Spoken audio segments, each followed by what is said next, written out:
and kick off a question here. So all three of you kind of hit on this in your remarks, but I just wanted to go back to it a little bit, and that's the importance of research, whether at the farm level or at the food processing level. And as we sit in Washington, D.C., that's something that's becoming more and more challenging, especially funding some of that research at universities across the country. So I just wanted to kind of flag that with each of you and give you an opportunity to kind of talk about the opportunities that you see there and maybe some of the missed opportunities in research that we're seeing right now as well. So anybody want to volunteer to go first here? Klaus? I'll give my opinion, and that's that we need to put the public back into public research. There's one of the problems of research is that to get it funded, you have to have a way that you're going to get paid back, and the payback time has to be relatively short. And some of the most important research out there doesn't have an immediate payback time, but it's absolutely critical for other research to be built on. And I think our country is really in trouble and going backwards when we don't invest sufficiently in that. And I think other countries around the world are getting ahead of us because they are investing where we're not.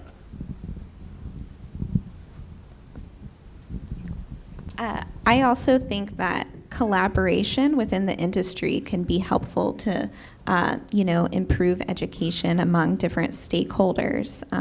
It can be really difficult to get the types of projects funded that we need to get funded, but there are some larger companies that are doing a lot of internal research and have resources. So I think opportunities for collaboration, would also be a good way to increase the education.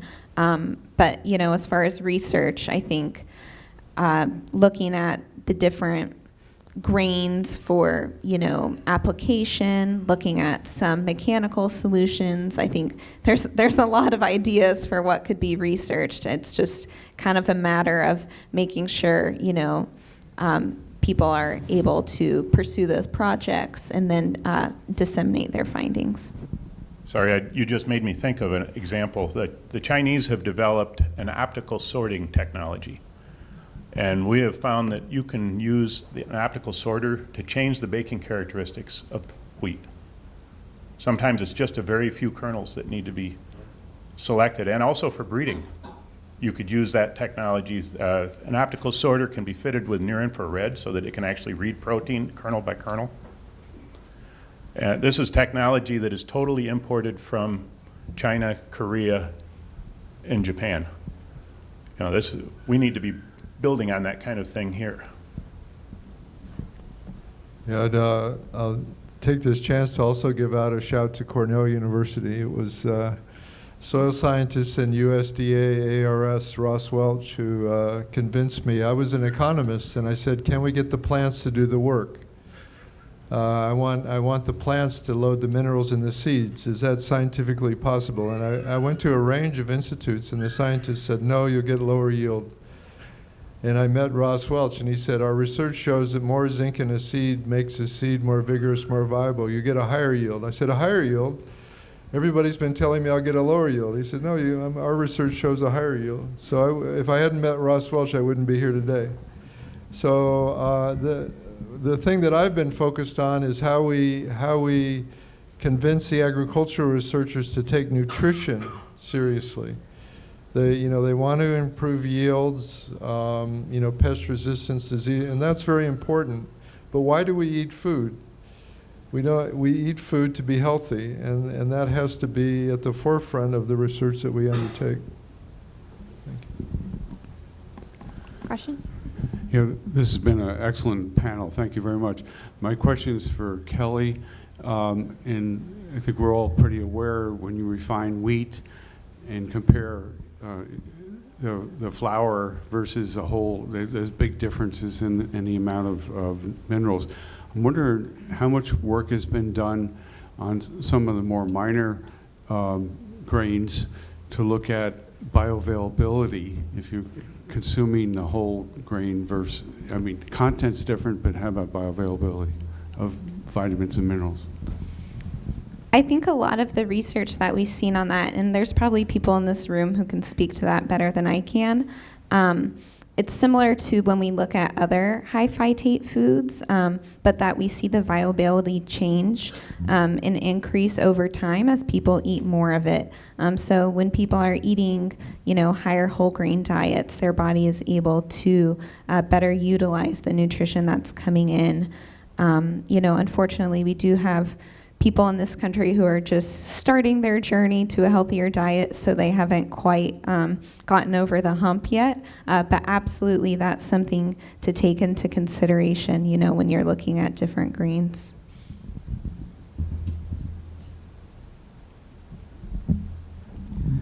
Two questions for Dr. Bully. One is on our farm, obviously, Klaus, and I feel very strongly about intentional biodiversity. What do you see are the barriers in the developing world to incorporating more crop diversity on their farms? And then the second question is, I think that it's brilliant to be putting more iron and zinc into the grains. I had the privilege of hearing Dr. Mary Robinson a number of years ago, speak about the immune system functioning in Africa, especially being connected to micronutrients and perhaps is connected to the greater susceptibility to AIDS. However, in depleted soils, you can't put into a seed what isn't in the soil. Do you see differences in the amount of iron and zinc in the beans that you're growing under different soil health and soil depletion conditions? Yeah, I'll answer the second point first. This is the lesson that Ross Welch told me, who's the soil scientist.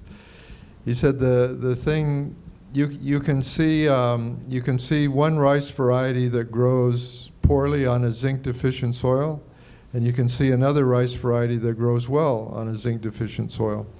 There's plenty of zinc in the soil, but the zinc is not available to the one rice, and it is to the other rice, because the roots exude, it's the pH of the soil, the roots exude a certain chemical that changes the pH around the roots and makes the zinc available to the plant. So there's enough iron and zinc in the soils to provide thousands and thousands of crops. You don't deplete the soils of the trace minerals the way that you deplete nitrogen and potassium, the macronutrients. So it's a matter of adapting through the plant breeding, through the agricultural research, adapting the plants to the environment where they're grown, rather than trying to change the soil and what's in the soil. The first point, what was the first? The crop diversity. If you're talking about on a single farm, you're telling a farmer they should grow a number of different crops, and Klaus will be more experienced than I am. It's just you have to be well educated. You have to be a very good farmer to be able to do that and make more income from it. It's just simpler and usually more productive to grow one or two crops. You'll make a higher income doing that. You just find the crop. If you're a farmer in Iowa, as was said, you grow maize and you grow soybeans, and that's the best way to make income in that particular environment. So how do you have the farmer achieve the same income if they're growing 10 or 15 different crops? It's difficult. So I think that's the main barrier. Now if you're in charge of agriculture for a whole country, how do you diversify the cropping pattern for the whole country? Well, you're not limited. You can see, these farmers grow crop A, these farmers grow crop B. I think you can manage that through your agricultural policies, your price incentives, your investments. No. I mean, it's all, I talk to agricultural policymakers and I try to get them focused on nutrition. So I say, and I start my talk, before I start my talk, raise your hand, everybody. Is your health more important to you or your income? Everybody, oh, my health is more important to me than my income. And then I go through the whole spiel. And then at the end I say, now when you go back to your jobs as agricultural policymakers and you make your decisions, are you going to make it based on income and productivity? Or you're going to make it based on nutrition. They also income and productivity. So that's that's where we are, and so we have to change the mindset. Thank you all for your presentations. One of the things that I see most is we see, one of the fastest growing food fads is the gluten-free foods. And for a certain proportion of the population, this is a very, it's not a fad at all. It's a very legitimate concern for people with celiac disease. For many other people, though, they misinterpret what gluten is. They think of it as a toxin, and they avoid gluten-contaminated foods, if you will. And I'm wondering to what extent that you see that in your industries and in your stakeholders, and whether, I know that not all grains obviously contain gluten, but many grains are milled in facilities that do also mill gluten-containing grains. And so I'm wondering whether and to what extent you all see that with your stakeholders and in the industries that you work with, and whether you see that as a barrier or something to be overcome as we try to encourage the general public to be consuming more whole grains. Thank you. That's a really interesting question, and yes, we get a lot of questions about this. As far as the gluten-free fad, I think it's really opened more doors than it's closed, because I think wheat is the most common grain that people in the U.S. are familiar with. So when they kind of shut that door for themselves, it really opened up a whole world of grains that they weren't familiar with before. Most whole grains are naturally gluten-free. It's just wheat, barley, and rye, that have gluten in them. So there's quinoa, amaranth, buckwheat, I could go on and on. There's really a lot of culinary diversity out there. Similarly, we've seen in trends, Google search for gluten-free spiked in 2014, 2015, and has kind of been tapering off ever since. I think some more concerning challenges are about grain-free and some of the other very low carbohydrate diets. I think those pose a little more challenge as far as, getting consumers to get excited about whole grains and understand their health benefits. So I think that's really where a lot of our communication is focused on right now, because we really don't see gluten-free as a problem. And do you see that grain-free as being related to the concern around gluten, or not related? Not necessarily. I think it's celebrity driven. I think it's pop science book driven. Just, the fad of the day. So not necessarily related to gluten in itself. There is some really interesting research being done in Europe, and the first of it was done at Turin, and it was funded by Bob Quinn, if anyone that knows about Kamut. And there's some since then been done at University of Heidelberg, and they're finding that there are some wheat varieties that are harder to digest that cause some problems. And there is actually research being done now on, I think it's low ATI, I'm not sure the exact letters, wheats. And we have a specialty market. We're selling spelt to the Hasidic community. And there is a very high percentage of intolerance to wheat, but not necessarily to gluten. And this large group of customers will buy spelt from us that they have absolutely no trouble eating the matzah from, and yet they'll get very ill if they buy just regular wheat. And now we've actually found there are a few varieties of wheat that they can tolerate. So, we may have a marketing opportunity here based on this. Comment to Mr. Martins. I appreciate your comment about organic farming and challenging the system. And I have a couple of questions. One is, I have a farm in Ontario, it's probably about the same parallel as yours, and I agree it's been cold and wet, and our corn went in about a month late. But anyway, it's a no-till farm for the last 20 years. But it's heavily dependent on use of pesticides. And you mentioned starting in with some no-till, and a couple of observations. With no-till, you have a much healthier soil microbiologically. And all it takes is one season of plowing, and you've lost that benefit. Crop rotations, put in different roots, and that's benefits. So that's kind of a long introduction to it. The question is, you're organic, so you don't use pesticides. So how do you manage, I gather that you don't use no-till for most of your crops. And so you have to cultivate in order to control the weeds. That's a lot of stuff in what I'm asking you, but I'm sure you've got some comments that you would make.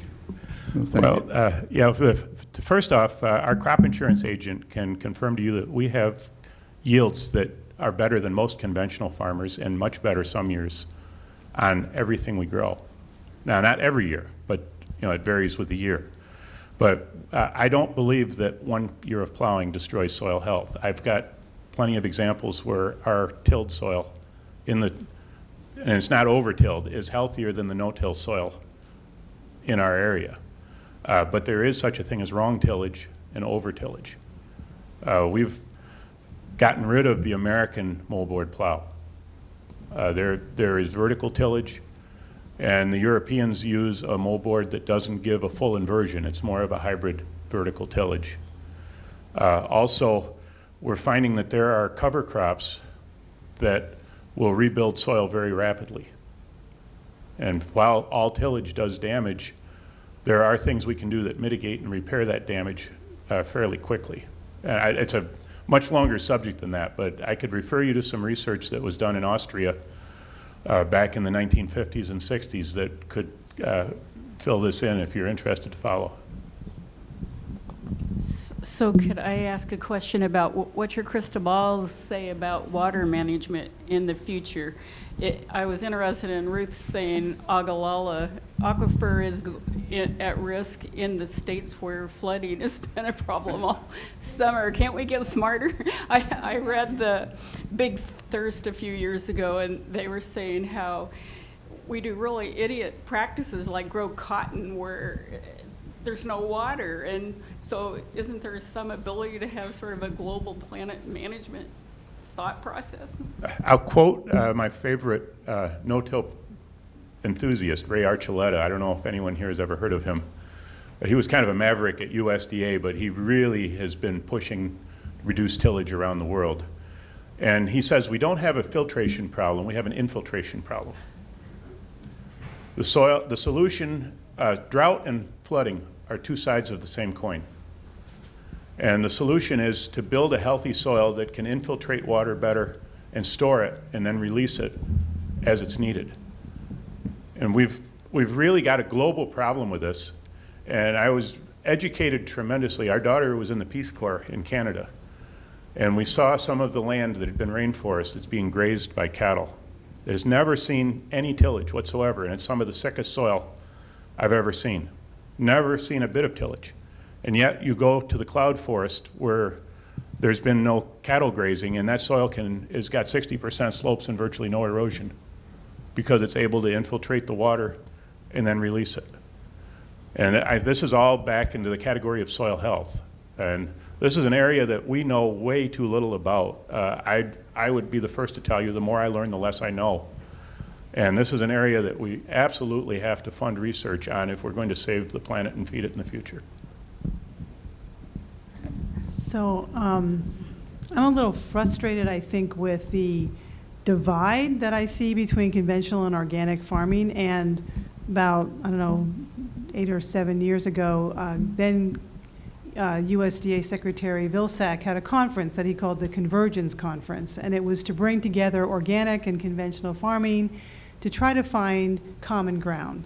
And my question is, in some ways I feel like organic farming may have done more harm than good because it created this is good and the other is bad, and we see crossing over in some of the technologies. We see cover crops in conventional farming. We see no-till in conventional farming. So my question is, how do we get to a point where we do the best farming and we're doing the things that are going to keep the yields high and to keep the production high without destroying the soil, with keeping the water on the land. How do we get there without having this us and them dynamic that we see in our world today? You're probably looking for just my opinion because I don't have the answer. I think we need the best of both. I was at a conference, and then Mary Hall was at it the next year, your competitor in Wisconsin. And Erin Silva brought together the best no-tillers she had and also the best organic farmers. And it was amazing what a powerful collaborative effort those conferences are, where we start pooling resources and knowledge. And there's nobody we can't learn something from. You know, and when we start bringing a group like that together, we can move ahead. I really don't see the need for a problem between organic and conventional. I think there are outside forces who would like to make a problem there.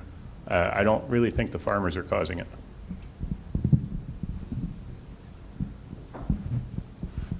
Other questions? So Howdy, I'm going to go back to a point that you raised, and I want to raise it again and get Klaus's input as well here about, and it kind of goes along with a couple of questions that we've had here, combining agronomic benefits with nutritional benefits. And Klaus, I know this is something that you and Mary Howell have worked with on your farm as well. But can you talk a little bit more of the value proposition that you have found that has offered, you know, as opposed to just bringing forward something with an agronomic benefit or just bringing forward something with a nutritional benefit, and how you've kind of found some synergy there? So it's a very different dynamic in developing countries than it is in developed countries. Our nutritious crops have to be the lowest price staple food crops, or the poor won't buy them. Here, if you have an educated consumer, they'll pay a little bit more for the more nutritious crop. So how do you justify what you're doing? Because then when I talked to the plant breeders about breeding more minerals and vitamins initially, they said, that's a bad idea. I have enough problems raising yields and disease resistance and pest resistance. Give me another breeding objective and I can't make the same progress that I do on yields. But I knew that if I gave that person more money, that researcher more money, and they had a bigger breeding program, they had more crosses, that they could make the same progress and also make the crops more nutritious. And in fact, that cost a lot less money than giving out 10 billion vitamin A capsules. So the trick is to get the money that's being spent in public health invested in agricultural research. So it costs, those 10 billion vitamin A capsules cost $10 billion. And we just have to keep doing it and keep doing it and keep doing it. So a fraction of that money invested in agricultural research to expand those breeding programs and add nutrition as a breeding objective is just the best, and it's more sustainable. It's just a much better way. The economics of it are much better. Then the consumer, when the consumer goes and buys, the poor consumer buys at the same price. They get the extra nutrient in their diets at no extra cost to the consumer because we've invested in the agricultural research. I can actually show you a lower cost per unit of production on my organic farm than any of our conventional neighbors could show. So it's possible. Now, unfortunately, not everything that's possible is being done. You know, and obviously there are a lot of organic farmers who are not doing as good as they should be. But I think we're limited by our imagination in breeding. There is a corn line that Holden's had quite a few years ago. It was H256. And I remember a breeder telling me, well, the problem with that variety is that it doesn't have a good root system, but it's a tremendous yielder. And I said, look at it on our farm. It's got the biggest root system of any corn we have. Mm-hmm. There's the G by E. You know, and I think there's a lot of potential in breeding G by E where we can improve the soil health, improve the environment. And we may have some genetic resources there that we didn't even know we had, where instead we're selecting for corn that can tolerate tight soils, or whatever other conditions, so that it's not, if you change the selection criteria and then change the environment, we may be able to find things that we didn't know were there. Other questions?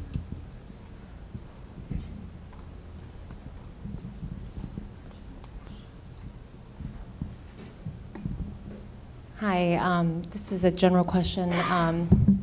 Basically, there was a comment regarding not using genetic engineering or GMO because of, I mean, it's not a safety concern. It's, you know, the consumer doesn't want it, and then you had to produce your orange maize using conventional, which takes a longer time, and I assume the cost was probably a lot too. And I was just thinking about organic farming as well and how it kind of goes against organic being GMO or genetic engineering. Is there any push, because you're talking about, you know, growing plants that can be drought resistant, the benefits, is there any push to kind of counter the current climate in terms of consumers or just, you know, NGOs in terms of being anti-GE and GMO, since it's kind of, it would really help along with soil research to benefit, I think, you know, in the future for sustaining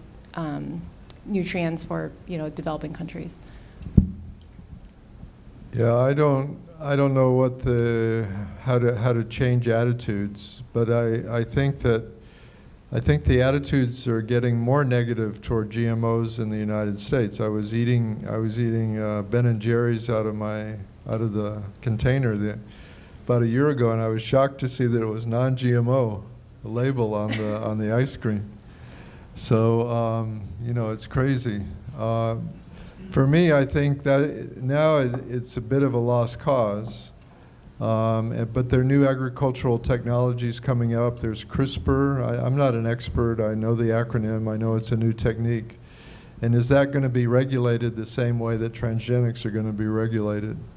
And you know, I just call them political constraints. And we couldn't get past that barrier. We did invest in the research on a transgenic high iron, high zinc rice. The iron, we couldn't do anything with conventional breeding with iron, and we got the iron levels up to where we would have a public health impact. And the zinc levels in the same rice, the zinc levels are much higher than the conventional varieties that we're now disseminating in Bangladesh. So it's by far our best product. But for it to see the light of day, for it to be grown by farmers is almost, I think there's just a very low probability. So we're not even investing in that any longer. One of the reasons I think that we've had such a problem over GMOs is that the first commercialized GMO products were of absolutely no value to organic farmers. It's a lot easier to reject something that is of no value to you, because herbicide resistance doesn't make any difference. In fact, I've got to share this because it's almost hilarious. We had one of our workers was at the coffee shop, and the neighbors were talking about the glyphosate-resistant weeds, and they said, "Oh, what are you organic farmers going to do about that? Ha, ha, ha, you don't have any tools." Not even realizing the humor in that. But I think if GMOs had started out with a product that was of benefit to organic agriculture, history might have taken a more nuanced or a not quite so adversarial turn. I think with CRISPR, we're dealing with so many different technologies. I got shot at by the organic industry pretty good for saying I thought that there could be uses for CRISPR that were compatible with organic standards. And I still believe there are. We're just starting to understand genetics. And for instance, CRISPR could be used as a diagnostic. Now that's a use that I don't think you'd have any problem getting the National Organic Program to get behind and organic farmers to get behind right now. You know, there's very few organic farmers who are against GMO insulin. Can I just make a comment? This is interesting. Having spent 18 years in biotech working for Pioneer, the biggest hurdle towards the biotech is regulatory acceptance, which in my time took between 9 and 15 years, in some cases never even happened, because you have to go through all the major importing countries one by one. So that's separate from the question of consumer acceptance. And the cost to bring a product to market was about $250 million and climbing, almost all of it the regulatory costs. So who can afford that? And then the question of CRISPR and gene editing, not all countries view that as non-GMO. The EU does regulate those GMO products. So again, we have the issue where in the USDA it's non-GMO, but you can't export to Europe because it's going to be regulated there. So it's really quite a complicated question.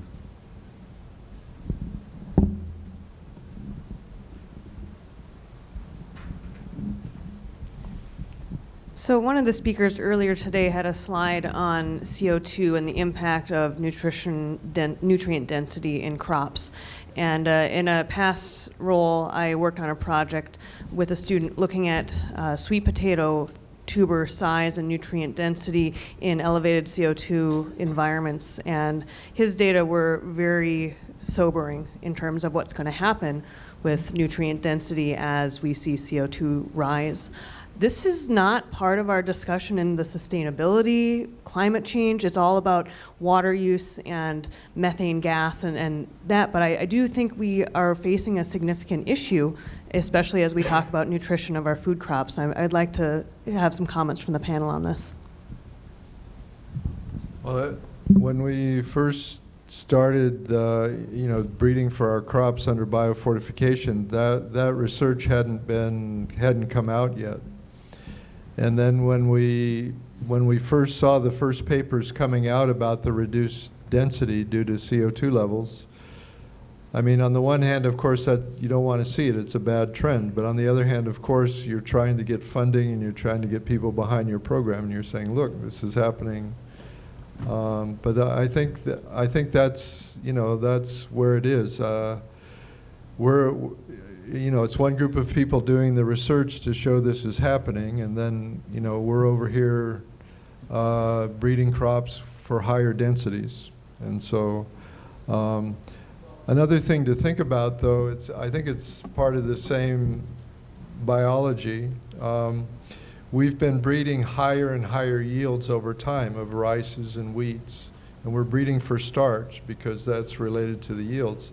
And we haven't watched the nutrition. We haven't watched the trace mineral density in the crops, so we don't know how our modern variety densities compare to the original varieties that were being grown by farmers. So maybe the trace mineral, probably actually, the trace mineral density has been going down due to the plant breeding that's been taking place because we just didn't even pay attention to the trace mineral, and yet 60% of zinc intakes in Bangladesh come from rice, and now they're all modern varieties. So we just need to pay attention to what we're doing in our food systems. We have to look at everything we do with a nutrition lens. Yeah, I agree completely. Plant breeding 101 is anything you don't select for, you select against. Yeah. There are a couple of other factors. One is a positive, that if we use enhanced CO2 in greenhouses to increase vegetative growth. But the other is insects eat more in a higher CO2. So we'll actually have an increase in insect damage. We found something that was more scary, though, last fall. And I was doing a lot of searches because of mycotoxin issues in our grains and even in soybeans. And I found an NIH paper and several other ones that backed it up that said increased levels of CO2 in the atmosphere today are high enough to be switching gene expression and increasing gene expression for toxins, which that could be connected with the higher levels of mycotoxins that we're dealing with in grains. That it's not just whether the organism is there, but how are the genes expressing. And that's methylation state.